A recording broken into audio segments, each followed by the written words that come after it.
Ei pessoal, tudo jóia? Aqui Tutu com mais uma aulinha para vocês e hoje uma aula de revisão de propriedades coligativas. Pessoal, é uma aula de revisão de coligativas, mas utilizando exercícios, ok? Então vamos dar uma analisada nos exercícios, tentar resolver. Você dá uma pausa no vídeo depois que você leu o enunciado.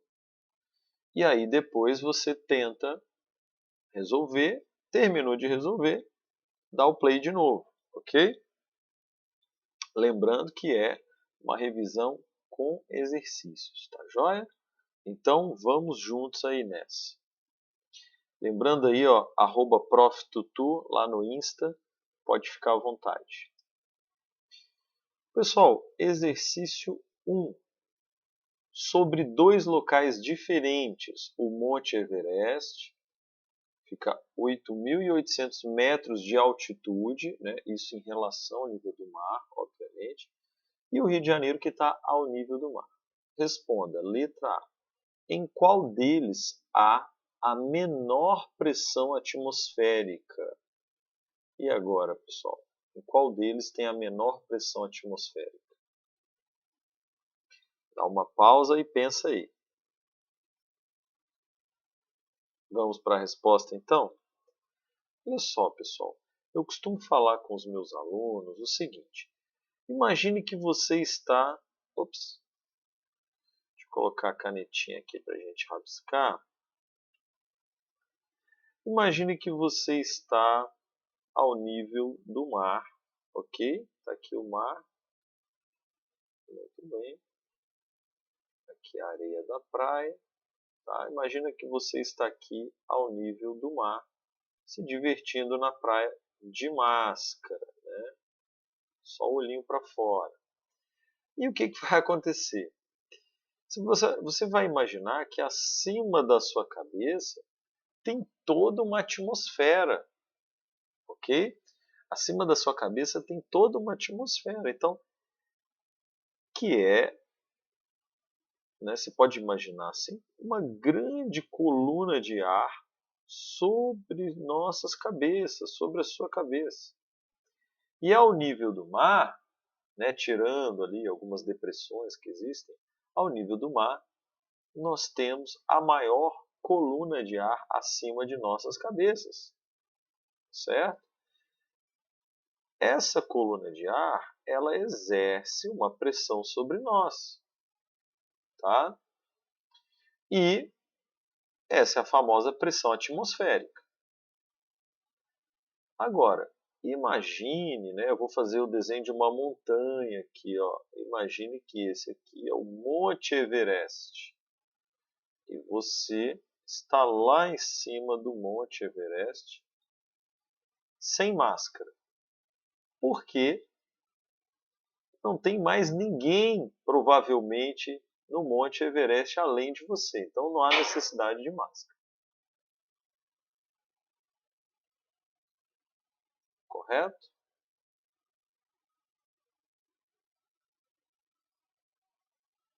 Ok. Então, pessoal, acima da cabeça tem a coluna de ar, né, referente à atmosfera. Só que veja, essa coluna de ar é muito menor porque nessa grande altitude já temos ali 8.800 metros a menos de atmosfera, correto? Então, estamos numa região já de uma altitude tão elevada que nós temos uma quantidade menor de atmosfera acima da nossa cabeça. E essa coluna sendo menor, exerce uma pressão menor sobre nós. Tá? Logo, a pressão atmosférica no Everest é menor do que a pressão atmosférica ao nível do mar. Tá? Então, respondida a letra A, em qual deles há a menor pressão atmosférica? certamente no Everest. Ok? Agora, letra B. Em qual deles, Monte Everest ou Rio de Janeiro, a água tem menor temperatura de ebulição? Dá uma pausa para pensar, responde a questão e volta.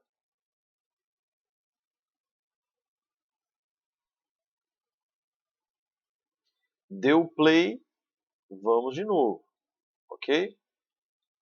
Olha, na letra B, para a gente responder a letra B, a gente tem que lembrar como funciona a questão da ebulição.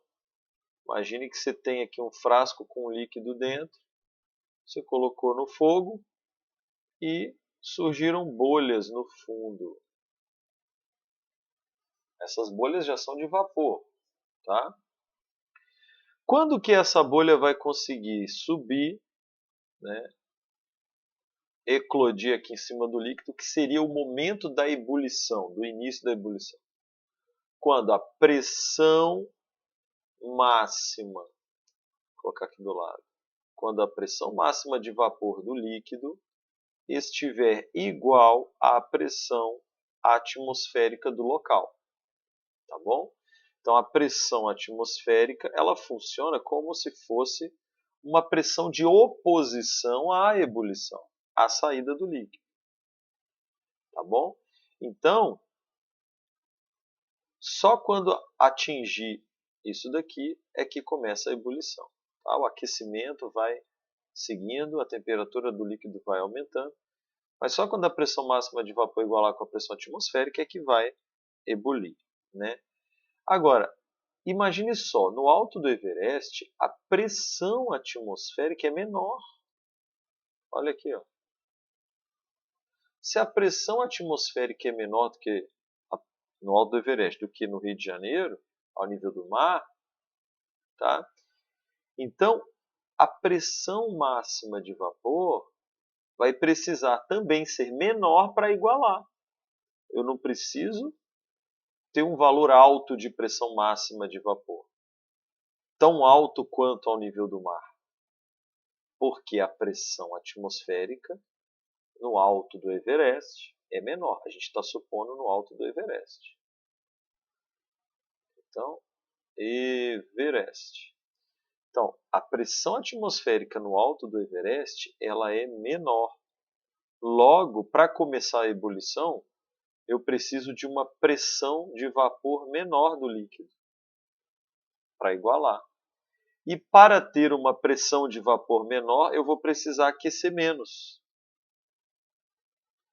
Então, a temperatura do líquido vai atingir um valor menor do que no Everest, do que ao nível do mar, para que a pressão de vapor desse líquido iguale com a pressão atmosférica do Everest, que é menor. Logo, a temperatura de ebulição no Everest será menor, certo? Então, a letra A pergunta em qual deles há menor pressão atmosférica no Everest. Letra B, em qual deles a água tem menor temperatura de ebulição? Everest. Letra C, justifique a resposta anterior utilizando o conceito de pressão de vapor do líquido. Pronto, a gente utilizou já aqui, né? Sem querer a gente já utilizou na letra C, já justificou e já respondeu a letra C também. Tá joia? Então vamos para o próximo exercício. Considere as seguintes substâncias puras e responda. Considere as seguintes substâncias puras e responda.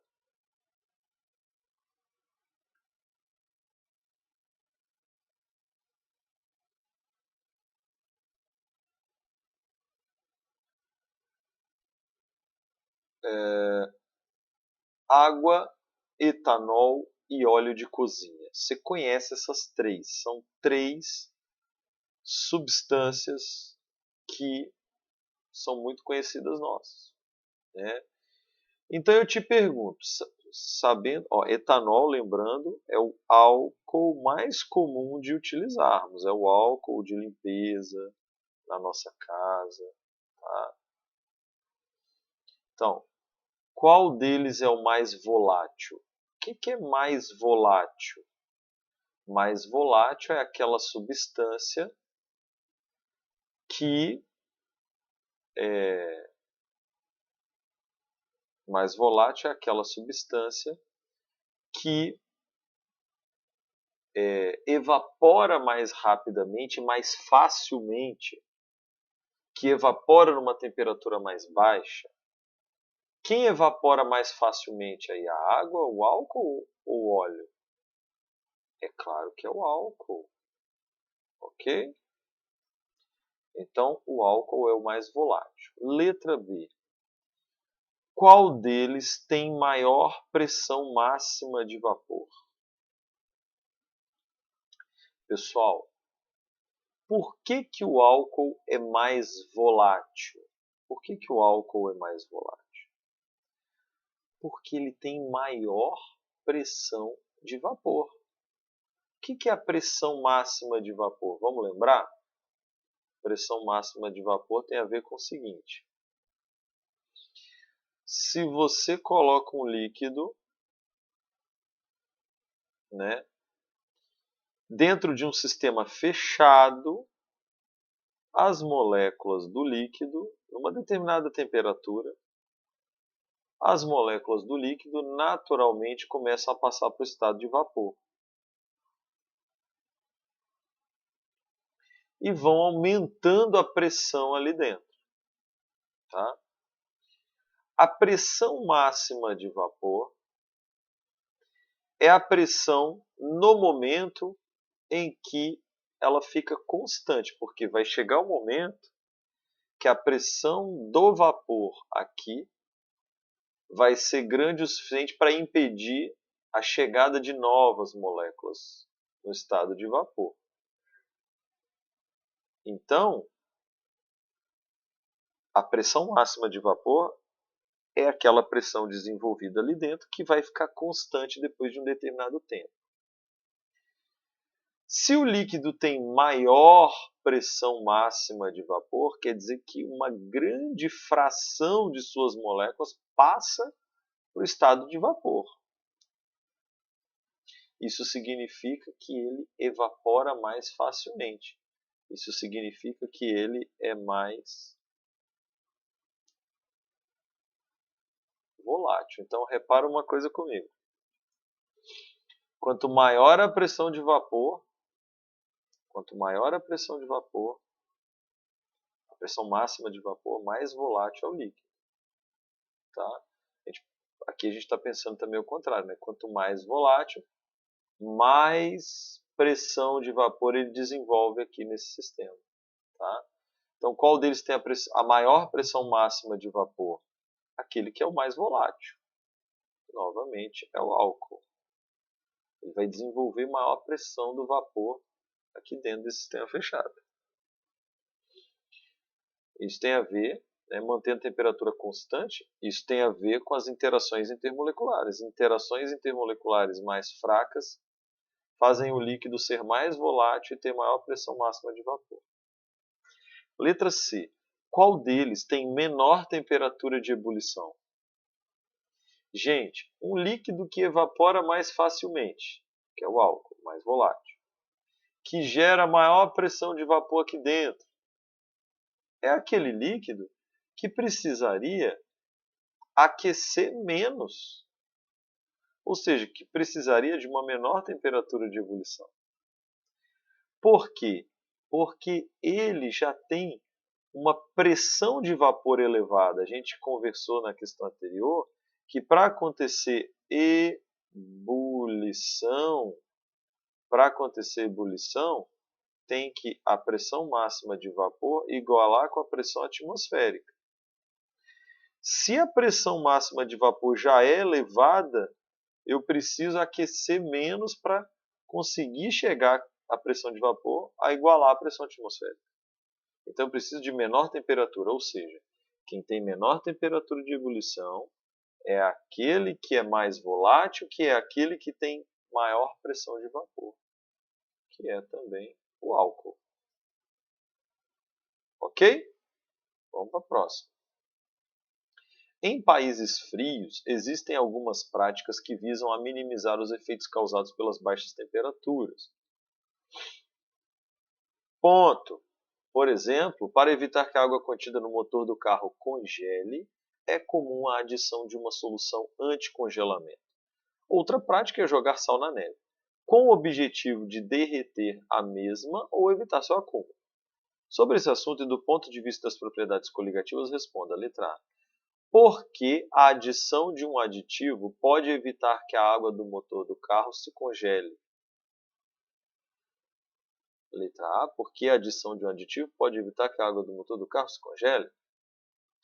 Gente, olha só. Vamos analisar aqui uma coisa muito interessante, que é a adição de um soluto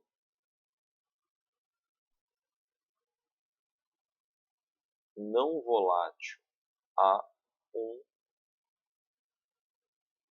solvente, tá? O que acontece com o solvente? Por exemplo, quando você coloca sal de cozinha na água, o que acontece com o solvente? Olha, ele diminui. Deixa eu apagar essa setinha. Ele vai diminuir a pressão máxima de vapor do solvente. Ele, em função dessa diminuição da pressão máxima de vapor, vai aumentar a temperatura de ebulição, que vai ter que aquecer mais, uma vez que a pressão de vapor está mais baixa. E ele também diminui a temperatura de congelamento. Ou seja, para congelar vai ter que estar numa temperatura mais baixa. Então, esses aditivos são aditivos que, na verdade, são uma solução com grande quantidade de soluto não volátil. O que você está fazendo é colocar no motor do carro, ao invés de água, uma solução com grande quantidade de soluto não volátil. E essa grande quantidade de soluto não volátil vai fazer com que a temperatura de congelamento diminua. Então imagine, água pura no motor do carro ia congelar a 0 graus Celsius. Água com aditivo vai congelar, vamos supor, a menos 80 graus Celsius. E lá, no país frio que a gente está falando, vamos dizer que a temperatura está menos 30 graus Celsius. Olha, menos 30 não é suficiente para congelar esse aditivo. Tem que baixar mais 50 graus Celsius para poder chegar em menos 80. Eu estou dando assim, valores estimados, só para a gente ter uma ideia do que acontece. Então, o que acontece é que a adição de um aditivo que contém soluto não volátil, obviamente, vai abaixar a temperatura de congelamento do solvente água, que deve ser o solvente dessa solução, dificultando ou levando para temperaturas muito baixas essa temperatura de congelamento, que não serão atingidas no ambiente naquele país. Tudo bem? Letra B. Por que a adição de sal na neve? Por que a adição de sal na neve faz a mesma derreter? Olha, é a mesma ideia. A neve que estava lá no chão, por exemplo, era água pura. E a água pura congela a 0 graus Celsius, correto? Quando você joga sal na neve, você está adicionando soluto não volátil, que é o sal. Você jogou sal e está adicionando soluto não volátil. E o que vai acontecer? Vai abaixar a temperatura de congelamento. Vamos fingir que é para menos 80 de novo. E aí, vamos supor que a temperatura desse lugar está novamente menos 30. Eu estou supondo um lugar muito frio, hein? A água estava congelada, mas quando você joga o sal, o que acontece? A temperatura de congelamento muda, passa a ser menos 80. E aí essa temperatura de menos 30 que está no ambiente não é suficiente para a água ficar congelada. Daí ela vira água líquida novamente. E a neve derrete. Beleza? Letra C. O que acontece com o solvente após a adição de um soluto não volátil em relação à pressão máxima de vapor, temperatura de ebulição e temperatura de congelamento? Sem querer, eu já respondi a letra C, né, gente? Olha aqui, ó. O que acontece com a pressão máxima de vapor? O que acontece quando adicionamos um soluto não volátil a um solvente? Ele abaixa a pressão máxima de vapor, ou seja, o líquido fica mais difícil de evaporar e de ebulir. Então, vai aumentar a temperatura de ebulição, vamos ter que aquecer mais para ebulir esse líquido, aumentar a temperatura de ebulição e vai diminuir a temperatura de congelamento, fazendo com que, para que o solvente congele, a temperatura tem que estar muito, muito mais baixa do que se ele tivesse com solvente puro. Beleza? Tranquilo? Então, pessoal, foi essa nossa revisãozinha. É hora de dar tchau. Espero que vocês tenham entendido bem os exercícios. Espero que esteja fazendo sentido aí as propriedades coligativas. E voltamos na próxima aula. Valeu? Se gostou dessa aula, já deixa aí o joinha, tá? Para dar aquela força. E deixa aí nos comentários o que você achou dos exercícios, se você pensou de uma forma diferente, como você acha que poderia ser, ok? Então, um grande abraço, beijo, obrigado e fui!